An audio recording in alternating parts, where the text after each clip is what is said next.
we are back for another review of Sisters. We are back from the mid-season finale. It started last week, I think, maybe the week before. I can't remember. Of course, I'm behind as usual. You know, I don't make any apologies. Life just happens. But what I will give a disclaimer on is, in the essence of transparency, I did not want to come on, just because I got a chemical peel last week, and so I'm still kind of peeling, so you'll see a couple, a little bit more imperfections in my skin than normal. It's a work in progress. It's the journey. It is what it is. So in the vein of being an imperfect channel, we're just going to go ahead and press forward. So now that that's out of the way, in case anybody wants to mention it, you can't get my feelings about it, but you will see it, like little differences in my skin, because again, I'm still in the healing process from the chemical peel. So yeah, if anybody wants to know. Also, I'm just going to go ahead and do episodes 12 and 13 in the same video, try to give a quick synopsis of episode 12 and then get into 13. So let's just jump right into it. Well, again, we're on season 5, episode 12. Quick recap of episode 12. Before we went to the mid-season finale, tensions were high between Karen and Fatima, and the delusions that Karen lives in these nowadays. We got quote-unquote confirmation of Zach being the dad based on some kind of documents that she produced. And so we picked back up with Fatima being shot, quote-unquote shot in the stomach, and people scattering in the office. And then she comes out of what appears to be a dream, and so it turns out at the mid-season finale, she actually did not shoot Fatima.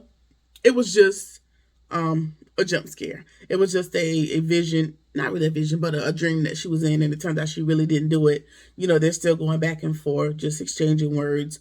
And so Fatima apologizes again, letting her know, like, listen, I know I was wrong, told you I was wrong, but calm down on my man. Again, like, keep giving the same type of warnings to Karen that she obviously is not heeding at this point. Aaron and Pam comes in, because I guess they followed her and she don't want to be bothered. She storms out. Aaron tells Andy, like, hey, I'm excited to be the dad. He claims that he had just got the results from his friend that works at the hospital, and which had me confused up until the end of episode 13, because, sir, who again does this baby belong to? Girl, are you even pregnant at this point? Because it's really starting to get on my goddamn nerves, but whatever. So I don't know what's fabricated, what's presumed, who's right or who's wrong. We'll be able to clarify that maybe a little bit more at the end of by the end of episode 13, but we're just going to go and finish recapping episode 12.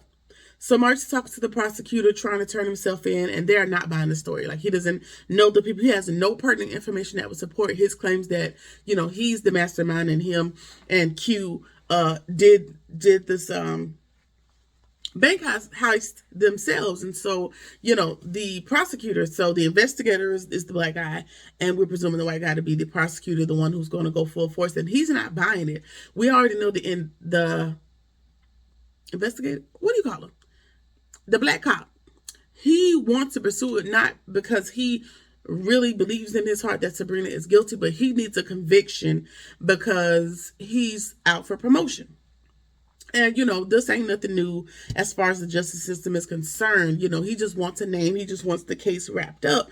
So that he can get his little medal around her, his promotion and whatever it is. And that's unfortunate, because while this part is a fabrication, it happens daily. Specifically to my people. I won't get too deep on that soapbox, but that did piss me off, because it's given, anybody that's willing to go down for this, I'll take them down with me, again, for the sake of earning my promotion or getting the promotion I think I've earned. So, again, it pissed me off, but I did want to make that note here. Miss Decoy Tamara, she wants Hayden to wait 6 months to see if the marriage will work. However, we all know that it would be too late to annul the marriage by that point. And Gary goes on to let Hayden know that.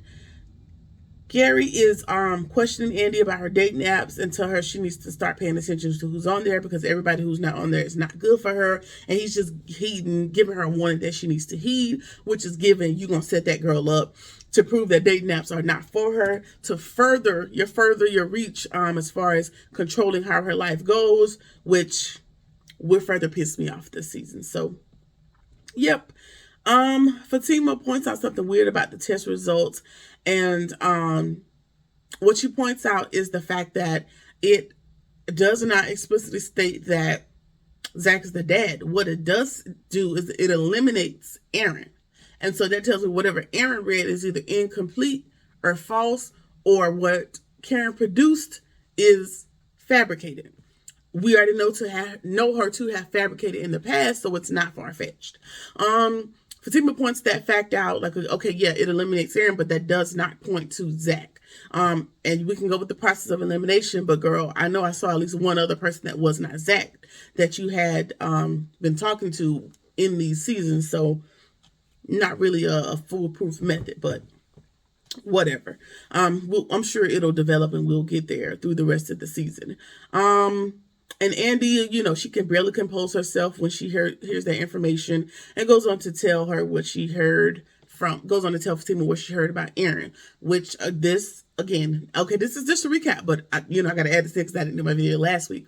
It's pissing me off because Andy makes it a point to be impartial when it comes to Zach and Fatima, and then Karen, over here on the other side. However, sometimes her angst to give out the information supersedes the boundary that she set for these friendships, which lends itself to Karen's issues with you because you want to be impartial, but when the gossip be real juicy, you can't be impartial. So that's really what be pissing the girls off. And while Karen is delusional, she does that. She at least has that point. So yeah, wanted to make that point. Sabrina calls Bayou over because Maurice tells her, like, listen, you just need to go ahead and face facts, because when he was talking to the investigators or whatever, he realized that his lawyer never showed up, which means like, oh, Bayou's homophobia is really running rampant, and I'm sure he told the guy not to show up. Sabrina's not willing to believe it, and so she's going to call him over, I guess, to solidify her assumptions that, yeah, he is homophobic, and Maurice told you to go ahead and finally believe it, because obviously, duh. And so she calls Bayou over, and he says, listen, he wouldn't make it a day in my country. He invites her out and then, tries to bypass the statement and invites her out to dinner. And she was like, I don't think this is no longer going to work for me. And then now he tells her, like, listen, I want to return on my investment because you basically signed a contract without signing a contract, because this contract that we have in my country is valid, which means if I give you a monetary offer, that's your prerequisite saying that you're going to be my wife. And so Sabrina's just sitting here with her jaw hung low to the ground, which, again, not far-fetched, because you're from Africa, which is presumptive, or, this is true in certain villages in certain cases. So again, not far-fetched. And you here in America, and sis wasn't prepared for all that, but this is what he's relaying to her, and that she needs to sleep with him, in return, and she needs to marry him and be one of his 9 wives. And by accepting the money, she has agreed, and this is where we end episode 12. Now, episode 13 is going to pick back up at that, and we're going to learn, something new about this little arrangement, or presumed arrangement. Anyway, that has been episode 12. Again, we're going to jump right to 13 because I missed last week. So let's just jump right into 13. All right, so let's just jump right into season 5, episode 13. We pick up where with the Bayou telling Bayou, whatever his name is, that guy, telling Sabrina that she needs to marry him because she don't want to sleep with him, and he needs to return on his investment, which would be him and which would be Maurice's bail. He mentioned revoking her bail. However, Andy paid her bail, so not really your money to get back. But I guess, by way of doing her a favor by paying Maurice's bail. Right? And so she asked him, like, listen, are you serious about, what you said in episode 12? Are you serious? And he's like, yeah, you're fitting well with my other 9 wives. And he tells her, hey, and she's like, listen, I got to head over to my homegirl's house. I can't deal with this right now. And he said, listen, yeah, enjoy your freedom, because once you're my bride, you know, my 10th bride, essentially, all that's going to cut out. All that's going to be over with. And she's like, no, what are you talking about? Like, I'm not marrying you. Are you crazy? And he tells her, like, listen, he will revoke the bail if she doesn't agree, which we can presume to be Maurice's bail, again, because Andy paid her bail. And she calls his bluff, and she's like, well, do it. Do it. Which, again, that's contradictory. That's a little something I didn't pick up on while I was watching the episode. But as I'm sitting here, that's contradictory. And that was a wool ticket, because you can't cancel my bail because you did not pay my bail. You paid Maurice's bail. So, whatever. We'll just assume she was threatening Maurice's bail, because, you know, that was a little fallacy that I saw, inconsistency that I saw in the episode. And so he's not backing down. And then he goes on to tell her, like, hey, I was lying to you to prove a point. You prejudged me because I'm an African, and now I don't want nothing to do with you. You and your friend, just make sure y'all show up to court so I can get my bail money back, and, you know, don't worry about communicating with me again. We're good. I'm good on you. And I was perplexed, bamboozled, confuddled. I was all those things. Because not you mad at me for prejudging you when you spent the entire season prejudging Maurice, right? For two, you created an elaborate hoax to determine my prejudgment. Like, that whole scenario of him saying, yeah, you need to make good on your bail. No, you need to make good on your promises. You need to be my wife. Like, it was unnecessary. It didn't make sense to me. She called you to confirm your bigotry towards Maurice, and in turn, you confirmed her and your own bigotries, and then got pissed when she called your bluff on threatening to cancel the bail. Somebody help me understand. If you understand, tell me in the comments. I didn't understand why he would go so far as to create this elaborate, but we gonna get married. You need to have sex with me. You're gonna be one of my 10 wives. Blah. Like, it was unfounded for you to create this narrative, or to further confirms people's assumptions about African men. That's essentially what you did. You reinforced the narrative in order to prove a point, and you proved nothing by doing so. But, you know, whatever. Maybe it's just me. You didn't even have to do all that. You could have just told her, yeah, you want Maurice to be your friend. I don't like him because of who he decides to sleep with, even though it don't got nothing to do with me. But I feel so passionately about it. If you want him to be your friend, then you can't be my friend. And y'all just pay y'all bail, send me my $1 million back, because, sir, you got $1 million to spend, so you're not gonna miss it. But make sure y'all go to court, and we'll just wash it. There was no point in creating an elaborate hoax, as I said. Then he goes on to tell her, okay, I said that. Andy's telling the girls everything that happened earlier at the office. No. Karen. Everybody gets to Karen's, and she's telling the girls everything that happened at the office earlier. They're having small talk or whatever. And Karen still appears to be living in Delulu land. She tells him that Zach played her because he showed so much care and concern during the fire situation. But now he's trying to backpedal. Like, basically as if he gave her some false inclination that they were going to hook back up because she was presumed dead in the fire. Again, delusion that people have tried to get her out of for the majority of the first half of this season. And Danny tells her, like, yes, Zach loves you, sweet pea, but it's a different type of love now. And that's just as subtle and as sweet as I've ever seen Danny be. And I appreciated her, trying to handle her that well, because sometimes, I can understand Danny, being a tough little type of person, because same, but sometimes you have to meet people in the mental space that they are. And me telling you, a bitch, he don't want you, girl. He just offered it. Like, even him offering to help you get your business back on the ground was a kind gesture. That wasn't a proclamation of love. And you can't separate the two, which would lend itself to sell Zach. You need to be careful how you interact with her. Whether this is or ain't your baby, you need to be careful, because any any overt, care that's shown is going to be presumed to be love and a willingness to be in relationship with her, and that's just not the case. So don't confuse her because she giving thin line between love. No, I won't say thin line between love and hate because that lady was not delusional. That man played in that lady's face and pursued her and played on her time and her coochie. But whatever. Girl, calm down. I'm calm. Anyway, just be careful in your interactions because she's gonna presume anything to be relationship efforts, obviously. Andy tells Karen that Aaron thinks that he's the dad, so there's confusion. And then Andy reminds her that Zach wasn't on the paperwork. Again, we're all handling her with kid gloves, very much caution, very much care. And then very lightly ask her, like, hey, are you sure that anybody else couldn't be the daddy? It's giving that type of hesitation, but girl, the questions need to be asked. And Danny should have asked the question because Danny would have kind of got to the bottom of it. Like, listen, I know the paperwork says that Aaron isn't the daddy, but that doesn't support the fact that Zach is, because you did not have Zach's DNA to give the people. And girl, you're a single woman that's dating. That's not equivalent to hoe or anything else as far as these men on these podcasts will have you guys to believe.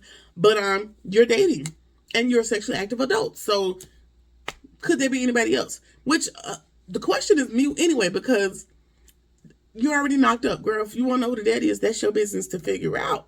But yeah, so they didn't get an answer because of course she got offended. How dare you? Well, girl, if there's two possibilities, 3 or 4 more won't make a goddamn difference. Either way, the baby need a daddy. Like, what? There's no point in being offended. Again, consenting, single, dating adults. That's what people do. Like, girl, answer the question or don't answer it. I don't know if I can tell, but I'm gonna know it with Karen. She just pissing me. This is just the most pissed I've ever been with Karen. She's pissed me off since season 1, episode 1, but we're 5 seasons in and she's continuing to piss me that off. All right. Oh, this was my favorite part of the episode. I got a good deep down giggle here at this, but Q shows up to the prosecutor's office because they were looking for him and the detective. I guess that's the black guy. I don't know the police terms. I don't care. The detective tells him, like, listen, no, the prosecutor, white guy, tells him, hey, the deal is off because you lying. You are lying on Maurice and Sabrina. That tape is circumstantial at best, and it's obviously sarcasm. And I'm about to drop the charges. And so Q is trying to adamantly say, no, we did it, like still trying to implicate them. And the prosecutor's like, no, you are sitting here looking me in my eyeballs, continuing to lie, and I know that you are lying. I'm dropping the charges against Sabrina and Maurice, and and I'm gonna do you one better. Your other 2 co-conspirators, not Maurice and Sabrina, but the 2 people that executed the bank robbery with him, they've actually already signed deals, and their deals support claims that Sabrina and Maurice had nothing to do with it. So again, I already know the truth, and you're still lying in my face. And I'm really hoping they give him the maximum amount of time because he really don't give a damn about nobody but Q. And that's cool, but not at the sake of ruining somebody's actual life. Like, that's dangerous. And people play these types of games with people's lives every day. I'm trying to stay off my soapbox, y'all. I'm trying, but it be pissing me off because people like you exist. Like you, I know you probably grew up in the foster care system, all these different systems, and you had to rely on intuition and, being charming and cunning to make a meal and to get out of sticky situations. And that's cool. But at some point you are an adult and you're accountable for the things that you say. For example, this tape that was sarcasm, but you were so self-serving, you were willing to throw these 2 hardworking people that don't bother nobody under the prison for your own selfish gain. And yeah, it just pisses me off because, again, while fabricated on the show, shit be really going down like that. So yeah. Moving right along. Maurice is So Maurice actually coming to them to throw himself under the bus actually helped his case because they were able to see through the fact that, you lying, which is an anomaly, Because 9 times out of 10, when you take your black ass up there trying to absolve somebody, they're going to take whoever wants to be responsible. Now, if it were up to Black Dude Detective, you would have been going down for the 25 to life. Just what the 10 to 15, whatever the sentence was. Luckily, the prosecutor, white guy, surprise, believed you to be innocent and knew that you were just trying to take the fall for somebody, and it worked out in you guys' favor. Doesn't always work out that way, but it did in this instance. And so the prosecutor tells the detective, like, listen, you owe them an apology. You owe them an apology. You believed what Q had to say. All of that in the name of getting a raise, a promotion, or whatever it is. And so you owe them an apology. You need to give them an apology, and you need to let this alone. You need to leave it alone, because I have decided as the prosecutor that the charges are being dropped. So it is what it is. That's my recommendation, and that's what you're gonna do. Honorable. I'll just give you honorable. Rare, but honorable. Fatima and Zach go to his son's to make sure he is okay. She's offering him dinner. He's like, listen, I can't. He is so upset about the status that his son is living in with his mom. He's like, listen, it ain't even no point in me eating, because if my son ain't having a good meal, I don't feel good having a good meal. And as a girl, don't let me get on the baby daddy. I'm not gonna get on the baby daddies because I ain't got none, so I can't relate. Anyway, he was so moved, and so Fatima's like, okay, if you want to go, let's just go put eyes on him. Let's go check. He was like, are you really willing to do that? And she's like, yeah. If you want to go check on your son, let's go check on your son. It's no big deal. Let's just stop by, make sure he's good, and then we can come home and enjoy our evening. Very good recommendation. So they're driving, just having small talk, and she does confess to him that she sent decoy to Hayden, and shit has gotten out of hand. And she feels bad, and Zach reminds her, like, listen, you shouldn't feel bad on this one, because if anybody deserves it, it's Hayden. Like, come on, it's Hayden. And they're like, oh yeah, dap each other up, like, yeah, hell, if anybody deserves to get taken through the ringer, it's Hayden, because it's him. If you don't know anything about Hayden, you're gonna have to go back and watch some other episodes and reviews, but it's Hayden, so I don't feel bad for him. You figure it out. All right, so the girls go with Andy to a bar. She for a date for the guy she met on one of the apps. Andy's on a date, and it's kind of awkward, but the other girls show up as well to, be her second and third pair of eyes. Just in case shit get awkward, real girl code type, interaction. Like, hey, we're gonna all get dressed up. We're gonna sit in the corner just in case he's a serial killer. We'll be able to keep our eye on you. Tony is one of Danny's coworkers. He was talking to her earlier in the episode, and he mustered up enough courage to come ask her out on a date. And of course, she's in the throes of being back with Preston, so she did not, she didn't bite, but she ended up at the same restaurant that he invited her to earlier. He's kind of not buying the sheet here with her homegirl watching her on a date, but she ends up proving it or whatever. And so they all kind of have a little eye candy to entertain them for the evening. However, by the end of this interaction, they are kind of pressing the girls to go to a more intimate location. And they're like, And they claim to be upstanding individuals that don't have any ulterior motives, but this is your first time meeting them. But what struck me weird is Mr. Tony, when he was talking to Danny, he literally read her life story, because he drives a van, first of all. Creepy. 2, it's no shade to the vans, but creepy. He's a younger guy. He says that she talks very loudly on her phone, and so he was able to get some information about her. But he's telling her like her favorite color, the names of her friends, very intimate details about her on your first interaction. So I don't know, it's giving a little stalkerish, but we just gonna let Tony have it for now. Maybe he's just nervous, and some of that word vomit came up. I don't know, but we'll see. Yeah. Erin goes over to Karen's because now she has to call him over and address what Andy told her, and let him know, like, listen, you're not the dad. Let's just end this. He offers to give her money for the salon because she refused Zach's money. Again, she don't want no money. She says she got it taken care of, which, her way of getting it taken care of is essentially taking Zach to the cleaners to get everything she thinks she deserves for this baby that is his. Heavy air quotes. And she also tells him, like, listen, you don't have to worry about pursuing me anymore. Like, I want to be single for a while, and I mean it this time. Thank you for being so good to me, but just not gonna work. She tells him that the baby ain't his. However, he saw the results, but the results that he saw, he didn't finish reading the piece of paper, so she showed it to him. He believes it to be true. There's nothing that this lady could tell me without me sitting in the room, having these people swab me and reading them right in front of my face at the doctor's office. But he believes it to be true, and so that's what we're going to go with for now. And so that kind of crushed his last hope at that baby being hers.